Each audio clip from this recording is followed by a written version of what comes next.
John, Volkswagen's share price has taken quite a hit today. It's down almost 20%, which has taken nearly 6 billion euros off the value. Can you tell me what's happened? Well, Volkswagen's been accused by US regulators of deliberately deceiving them, of trying to suggest that its diesel cars in the US have lower emissions when in fact they've got higher emissions.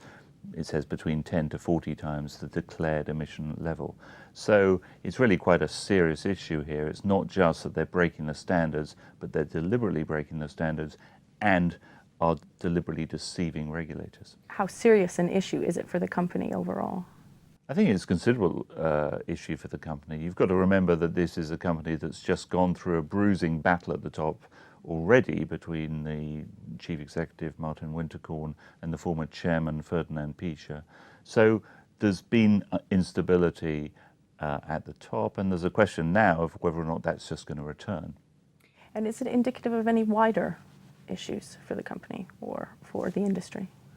The broader issue for the industry is that environmental regulators, both in the US and Europe, have been gradually tightening the standards, in this case for nitrogen oxide emissions, the things that produce smog. And there's a question about whether diesel technology can really meet these standards. So it raises a whole set of issues, not just for Volkswagen, but for other companies as well.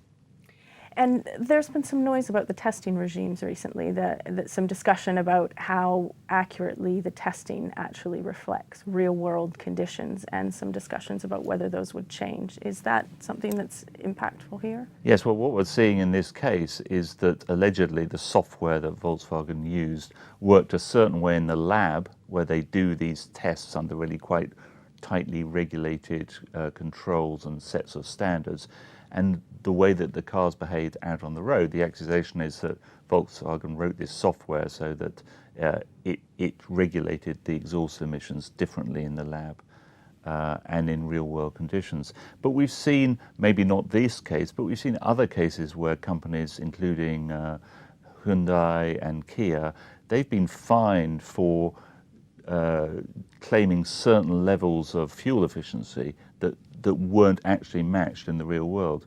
So there's a broader issue really here about whether or not companies are gaming the lab and not really giving real information to consumers. And presumably if they had to start meeting those tighter regulations without gaming the lab, we'd see hits to profit and further costs. Yes, it's becoming harder and harder as the regulations tighten, and you've also got to think this is not just a matter of the US. The US has led in some ways in this area, particularly on the smog emissions, but Europe has been coming up and has been imposing and is bringing in very tight regulations. So there's a question about whether or not these cars, Volkswagen's cars and others, will be able to meet these standards. And that's really what this incident is showing as far as the industry as a whole is concerned. Lots of challenges then. Thank you very much.